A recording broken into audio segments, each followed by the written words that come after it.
So this guy literally just threw away the best thing that ever happened to him because he couldn't handle dating a woman with actual principles.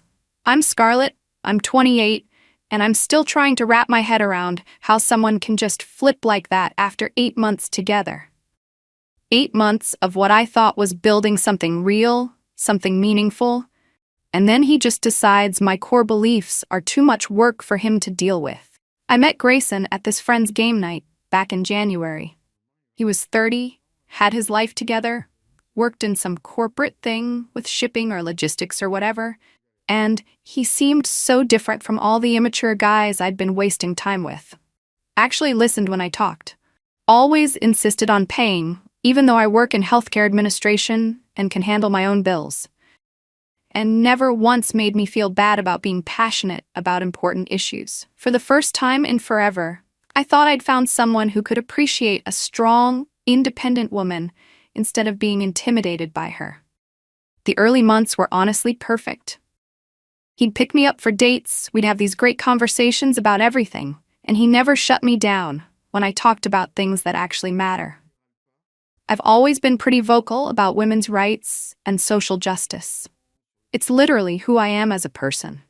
I share educational content on Facebook, I'm active in online communities, discussing feminism and equality, and I've never been the type to stay quiet when I see injustice happening.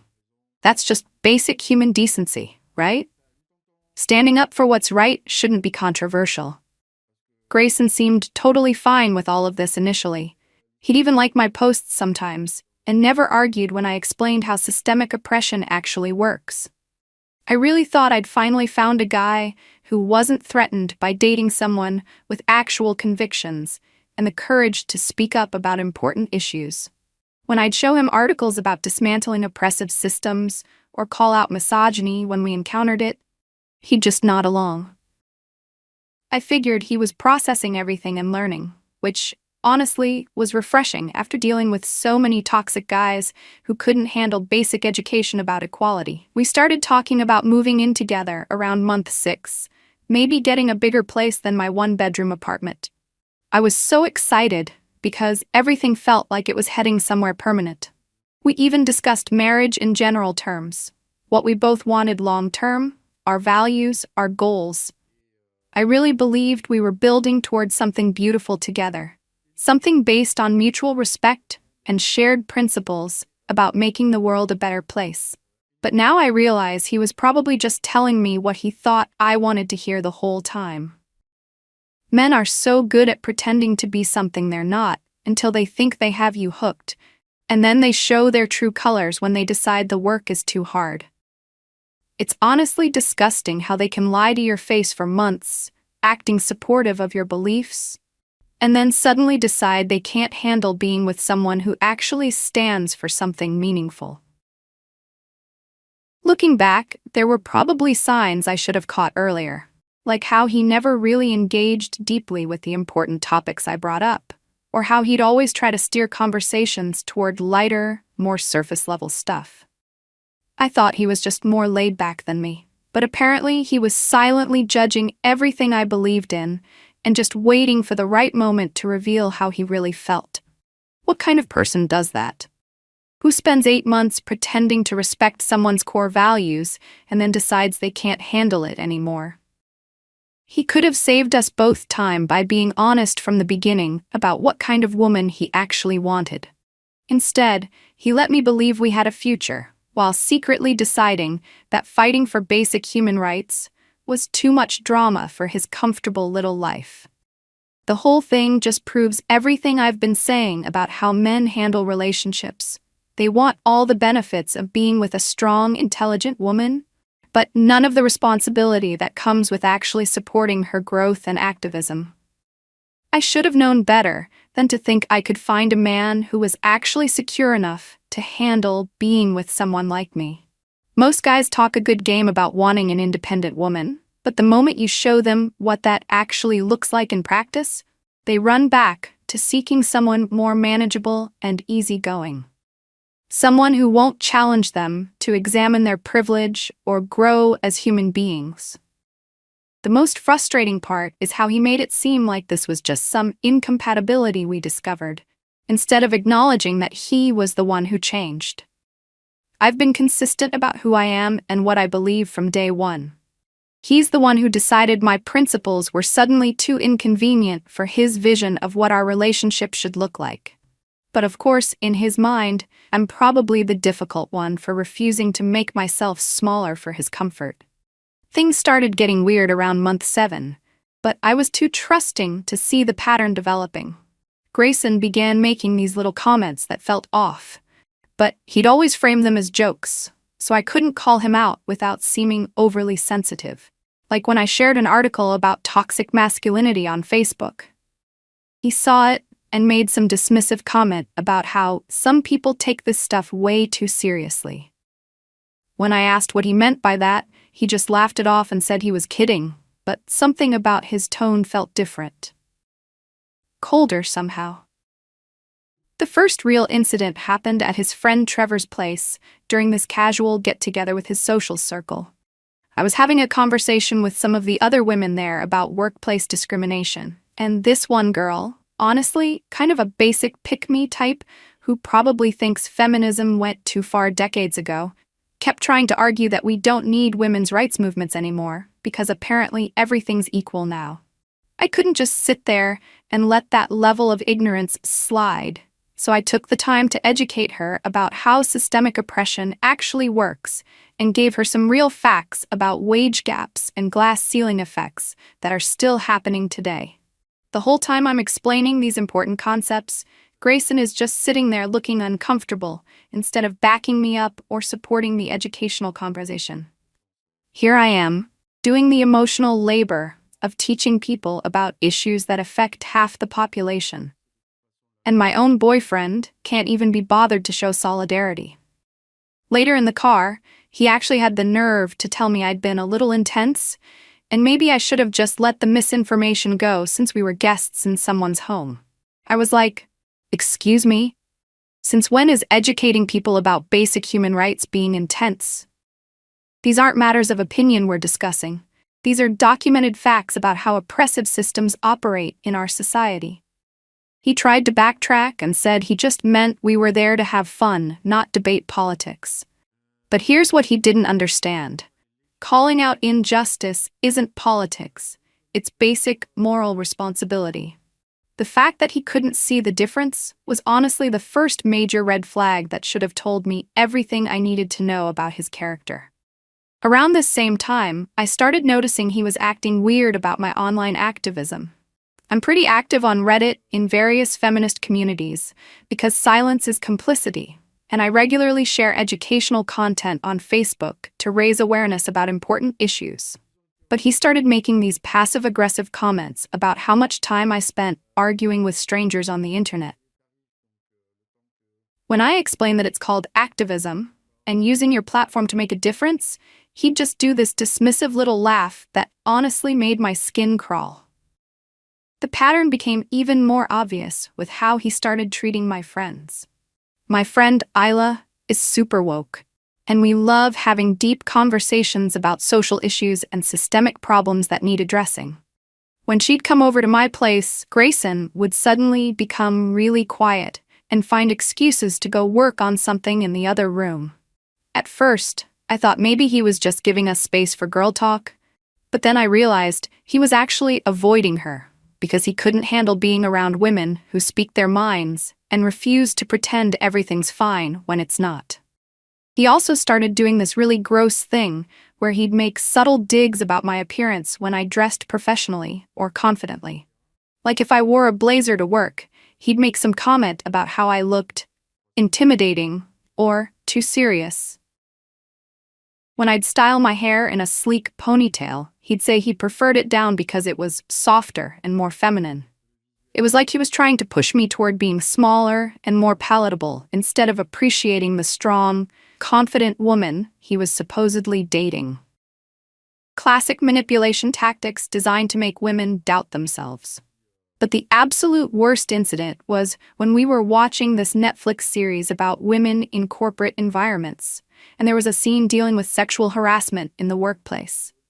I made a comment about how unfortunately common that actually is, and how most women have experienced some form of it, and he literally rolled his eyes and said, "Here we go again. Here we go again." Like discussing real issues that affect millions of women was some kind of burden for him to endure, rather than an opportunity to learn and show empathy. I should have ended things right then and there, but I actually believed I could help him understand if I just approached it the right way. I thought maybe he was just sheltered and needed someone to open his eyes to what was really happening in the world around us. I genuinely believed that with patience and the right educational resources, I could help him become a better person and a real ally. God, I was so naive to think someone could change when they clearly had no interest in doing the work. After those concerning incidents, I decided I needed to be more intentional about helping Grayson understand important social justice issues. I really believed deep down that he was just uninformed and needed someone to guide him toward developing a better understanding of systemic problems. So I started being more strategic about sharing educational content with him and creating opportunities for meaningful conversations about oppression and inequality. I'd send him well-researched articles throughout the day about things like gender pay gaps, workplace discrimination, and how patriarchal systems actually hurt everyone, men included. I figured if I could show him the data and statistics from credible sources, he'd finally realize how wrong his initial reactions had been and start taking these issues seriously. When he wouldn't respond to my texts about the articles, I'd bring them up during dinner or when we were hanging out, trying to create space for him to process the information and ask questions. He'd just kind of nod along politely, but I could tell he wasn't really absorbing any of the important information I was sharing with him. It was like talking to a wall sometimes. He'd give me these blank stares when I tried to explain concepts like intersectionality or systemic privilege. The most frustrating part was how he'd completely shut down whenever I tried to have real conversations about how these issues affected our daily lives and relationships. Like when I tried to explain how his reaction to my friend Ela was probably rooted in internalized misogyny and discomfort with women who challenged traditional gender roles, he accused me of psychoanalyzing everything and said I was reading too much into what he claimed were just normal social interactions. But that's exactly the problem. These interactions aren't normal when you actually understand the bigger picture of how society conditions us to react to strong women. I also started paying more attention to his friend group, and honestly, it explains so much about his resistance to growth. Trevor and his other buddies were exactly the type of guys you'd expect. They'd make borderline offensive jokes about women, and then act like anyone who didn't laugh just couldn't take a joke. When I'd point out why certain comments were problematic and harmful, they'd all exchange these looks like I was being overly dramatic or sensitive. Meanwhile, Grayson would just sit there silently instead of educating them about why their behavior was unacceptable. The breaking point with his toxic friend group happened at this sports bar where we went to watch some game. One of his buddies made this completely gross comment about our waitress's body, and when I said that was objectifying and disrespectful, they all started laughing and saying I was being too uptight. Grayson just sat there like a complete coward instead of calling out their disgusting behavior. Later, he actually had the audacity to tell me I was embarrassing him by standing up against sexism. Like fighting objectification was somehow more embarrassing than tolerating it. That's when I realized the real problem wasn't just Grayson's ignorance about feminist issues. It was his complete unwillingness to grow, learn, and challenge himself or others. He was perfectly content existing in his comfortable little bubble of privilege without ever examining his role in perpetuating harmful systems. I tried explaining to him that when you know better, you have a responsibility to do better. But he kept insisting he didn't want our relationship to be all about politics all the time. But here's what he refused to understand. This isn't politics, it's basic human rights and dignity. The fact that he could just ignore these issues because they didn't directly affect him showed exactly how privileged and out of touch he really was. I started to see that what I had initially interpreted as simple ignorance was was actually willful blindness and resistance to change, which is honestly even worse than not knowing. I kept trying, though, because I really believed our relationship was worth fighting for, and that he had the potential to become a better person. I'd share more educational articles, try to have patient conversations about why representation matters, explain how microaggressions work and impact people's daily lives. I even suggested we watch some documentaries together about social justice movements, but he'd always make excuses about being tired from work or wanting to just relax during our free time together. Looking back now, I can see that I was basically doing all the emotional labor of trying to educate and improve him, while he just coasted along, benefiting from my efforts without putting in any real work himself. He was happy to let me do all the heavy lifting of growth and education while he remained comfortable in his ignorance. That's exactly the kind of dynamic that feminism exists to challenge and change. Everything came to a head about 3 weeks ago, and I still can't believe how terribly he reacted when I finally tried to have an honest conversation about our future together. We were at his place making dinner, and I brought up the idea of moving in together since we'd been discussing it for weeks. But this time, I wanted to make sure we were actually compatible on the important values and principles before taking that major step in our relationship. So I started explaining how crucial it was to me that my future partner understood my beliefs and could actively support my activism and work toward social justice. I told him I needed someone who could be a real ally in fighting against oppressive systems, not just someone who'd passively tolerate my convictions while remaining uninvolved. I thought I was being really mature and reasonable by having this conversation before we moved in together. But apparently, he took it as some kind of personal attack on his character. He got this look on his face, like I was speaking a completely foreign language. And then he said something that honestly shocked me to my core. He said he'd been thinking about our relationship a lot lately, and he wasn't sure we were as compatible as he had originally thought when we first started dating. When I asked what he meant by that, he started going on about how he didn't really understand why I was so obsessed with feminism and social justice issues. That's when I knew I had to be completely honest with him about who I am as a person and what I stand for in this world. I explained that feminism isn't some hobby or phase I'm going through. It's a core part of my identity and how I see and interact with the world around me. I told him that if he had a fundamental problem with that, then he had a problem with me as a complete person. I also pointed out that his obvious discomfort with strong, outspoken women was exactly the kind of internalized misogyny that feminism exists to address and challenge. But instead of listening and trying to understand where I was coming from, he just got defensive and started saying all this ignorant nonsense about how modern feminism has gone too far and how it's divisive and unfairly attacks men. He actually said he thought feminism was making relationships unnecessarily difficult because it teaches women to be suspicious and critical of men instead of working together harmoniously. Like what? The whole point is that we shouldn't have to work around systems that systematically benefit men at women's expense.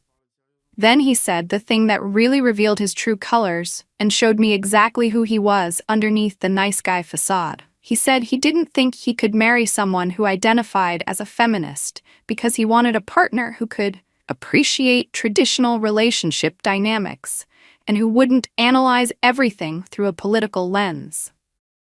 When I pointed out that those traditional dynamics were literally designed to oppress and limit women, he said I was proving his point about taking everything too seriously and making everything about gender politics. I tried to explain to him that what he was saying was actually deeply misogynistic, that wanting a woman who won't challenge unfair systems is literally wanting to benefit from and perpetuate sexism. But he completely lost his mind and said I was calling him a sexist just for having different opinions about relationships. Different opinions? We're talking about basic human equality and dignity here, not whether pineapple belongs on pizza or what movie to watch tonight. The worst part was when he said he'd been walking on eggshells around me for months because he was afraid of saying something that would set me off. or trigger another lecture about social issues. Set me off? Like holding people accountable for harmful views and educating them about reality is some kind of character flaw or unreasonable behavior. He made it sound like I was this volatile, unreasonable person who couldn't handle normal conversation, when really I was just refusing to let ignorant comments slide without challenge. I told him that if he thought supporting women's rights and basic human equality was too much work or too complicated for him to handle, then he was exactly the kind of man that feminism exists to educate and challenge. That's when he said he was done with the conversation, and maybe we should take a break to think about what we both really wanted from this relationship. A break? After 8 months of building what I thought was something meaningful, he wanted a break because I wouldn't pretend to be someone I'm not to make him more comfortable. The next morning, I woke up thinking maybe we'd both just been heated in the moment and could work things out like mature adults who care about each other. I mean, I was still deeply hurt by the things he said and how he'd reacted to my core beliefs. But I figured once he had time to cool down and really think about everything, he'd realize how wrong and hurtful his response had been. So I texted him asking if we could talk and maybe approach the whole situation differently, with more patience and understanding. His response was honestly shocking and showed me exactly how little our relationship had meant to him. He said he'd been doing a lot of thinking overnight, and he didn't see how we could move forward together given our fundamental differences. When I called him to ask what he meant and try to have an actual conversation, he basically dumped me over the phone like we were teenagers who'd been dating for a few weeks, instead of serious adults who'd spent 8 months building something together. He said he realized we had fundamental incompatibilities, and he didn't want to keep trying to make something work that was clearly causing both of us stress and conflict. Stress, like fighting for basic equality and human rights, was just some annoying hobby that was inconveniencing his comfortable life. He made it sound like I was the problem for having principles and refusing to compromise on issues that actually matter in the world. The absolute worst part was when he said he thought I'd be happier with someone who shared my passion for activism and that he needed someone more easygoing about social issues and politics. Easygoing? He literally wanted someone who would just ignore injustice and smile pleasantly while the world burned around her. He wanted one of those pick-me girls who thinks feminism is too aggressive and that women should just be grateful for whatever scraps men decide to give them out of the goodness of their hearts. I tried to explain to him one more time that this wasn't about being difficult or creating unnecessary drama. It was about standing up for what's right and refusing to accept systems that harm people. But he just kept saying he respected my views but didn't think we were a good match for long-term compatibility. Respected my views? You can't claim to respect someone's fight for basic human rights while simultaneously saying it's too much work to support them or learn alongside them. What really gets me is how he made the whole breakup sound like it was mutual, or some inevitable conclusion we'd both reached, when really he was just too weak and comfortable to handle being with a strong woman who challenges him to grow. He even had the nerve to say he hoped we could stay friends, and that he thought I was an amazing person who would find someone perfect for me someday. Like throwing away an 8-month relationship was just some casual decision that didn't deserve a real conversation or any effort to work through our differences like adults. After we hung up, I was honestly in complete shock. I kept thinking about all the time and emotional energy I'd invested in helping him grow and understand important issues, and how he'd just thrown it all away because he was too comfortable in his privilege to do any real self-reflection or personal development. I'd opened up to him about my deepest values and beliefs, shared countless articles and resources to help educate him, and tried to be patient while he learned about systems of oppression. And his response was to decide that fighting injustice was just too much drama for him to handle in a relationship. The more I thought about it, the angrier I became.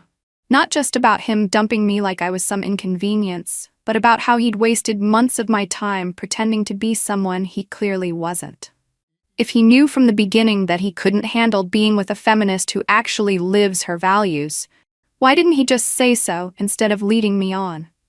Why did he let me think we had a real future together when he was apparently just tolerating my core beliefs the whole time while secretly judging them? And honestly, the way he ended things just proved everything I'd been trying to teach him about toxic masculinity and how men handle emotional conflict.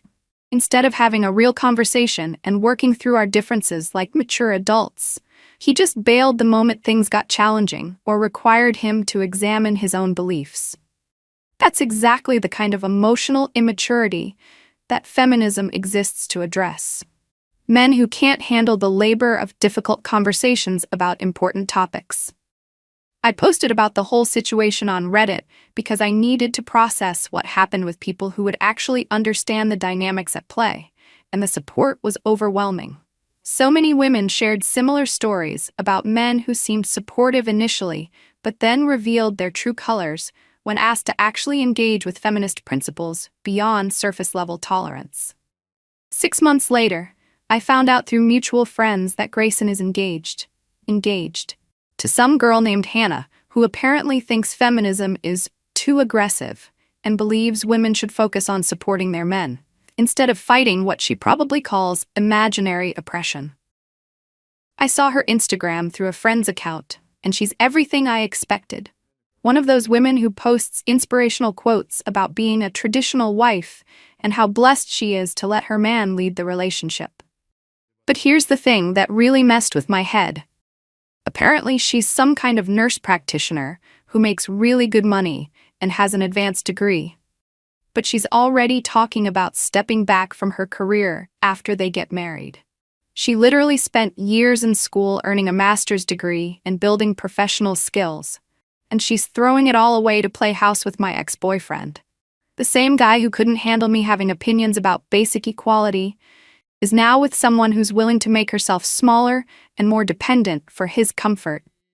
What makes it even worse is that everyone acts like they're this perfect fairy tale couple.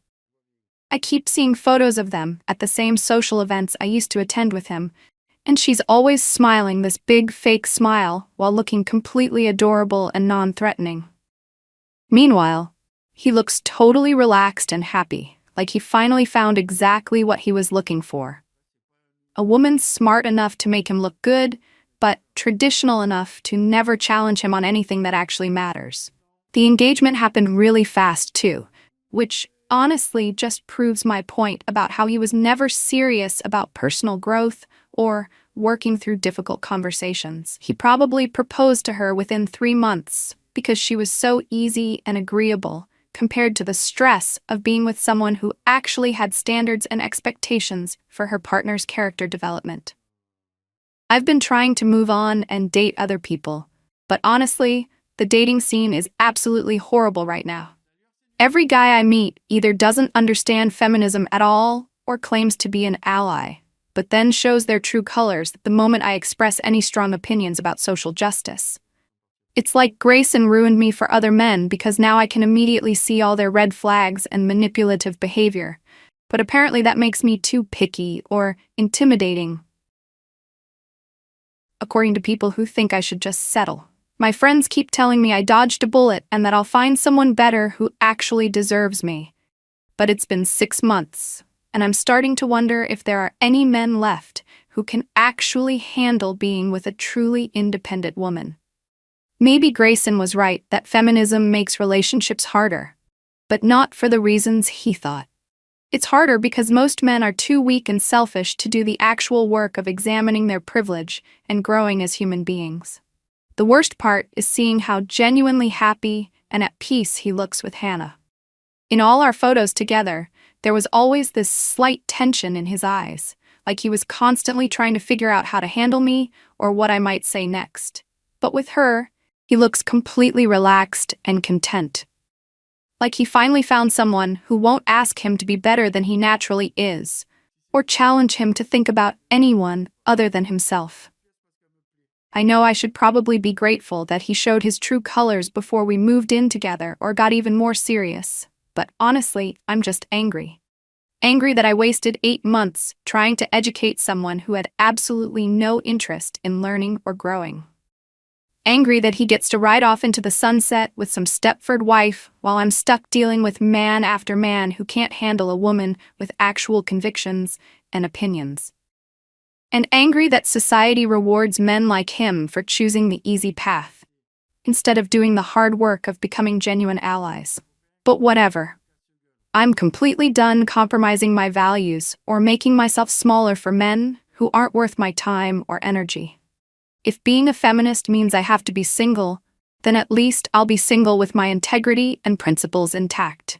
Unlike some people who are apparently willing to throw away their education, independence, and self-respect for male approval and the illusion of traditional security.